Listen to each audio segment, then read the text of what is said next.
కాగితాలతో అలవోకగా బొమ్మలు చేస్తున్న ఈమె పేరు చిట్టి తల్లి. తూర్పు గోదావరి జిల్లా పి గన్నవరం మండలంలోని బోడపాటివారిపాలెం ప్రాథమిక పాఠశాల ప్రధానోపాధ్యాయునిగా పనిచేస్తున్నారు.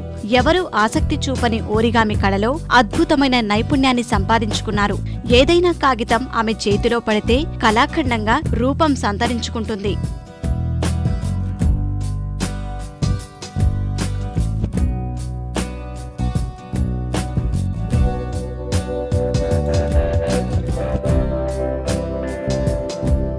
ఓరిగామి కళలో కాగితాన్ని కత్తిరించడం కానీ, చింపడం, అతికించడం కానీ ఉండదు.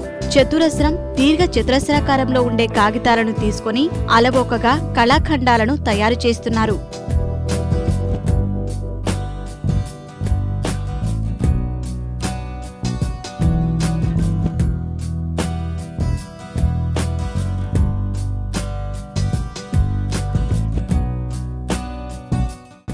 నాలుగు సంవత్సరాల క్రితం అంతర్జాలంలో ఓరిగామి కళ గురించి తెలుసుకున్న చిట్టి తల్లి అంతర్జాలం సమాచారంతో మరింత మక్కువ పెంచుకొని సాధనతో ప్రావీణ్యం సంపాదించారు. కాగితాలు చించకుండా పడవలు, దుస్తుల ఆకారం, పక్షులు, జంతువులు, టోపీలు ఇలా ఏదైనా సరే ఆమె చేతిలో ఉన్న కాగితంలో ఒదిగిపోవాల్సిందే. ఈ కళ పేరు ఓరిగామి అండి. ఓరి అంటే టు ఫోల్డ్, కామి అంటే పేపర్ సార్. కామి అనేది కాలక్రమేణా గామి కింద మార్పు చెందిందండి.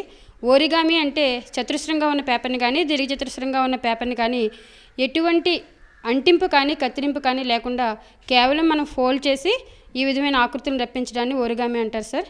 ఇది చిన్న పెద్ద అన్న భేదం లేకుండా చిన్నపిల్లాడు కూడా నేర్చుకుని పెద్దవాళ్ళకి చెప్పొచ్చండి. బిహేవియర్ స్కిల్స్ అభివృద్ధి చెందుతాయని పిల్లాడికి వాడి యొక్క నైపుణ్యాలను పెంపొందించడానికి ఉపయోగపడుతుందండి. సృజనాత్మకతను వెలికితీస్తుంది. విద్యార్థులు ఉన్నటువంటి ఓపికని పరీక్షగా ఉంటుందండి. నేర్చుకోవడం వల్ల జామితీయ భావనలు అర్థమవుతాయి. 3 డైమెన్షనల్ ఫిగర్ తాకిన ఫీలింగ్ కలుగుతుందండి. దీనికి కేవలం చదువుకున్నవాడే చేస్తాడు అన్న ఫీలింగ్ లేకుండా ఎట్లాంటి విద్యార్థి అయినా సరే చాలా ఆసక్తి కలుగుతాడు. డ్రాప్అవుట్ లేకుండా ముఖ్యంగా స్కూల్స్లో మనం నివారించవచ్చండి. ఓరిగామి కళపై విద్యార్థులకు మక్కువ కల్పిస్తూ వారితో పలు కాగితం బొమ్మలు తయారు చేయిస్తున్నారు.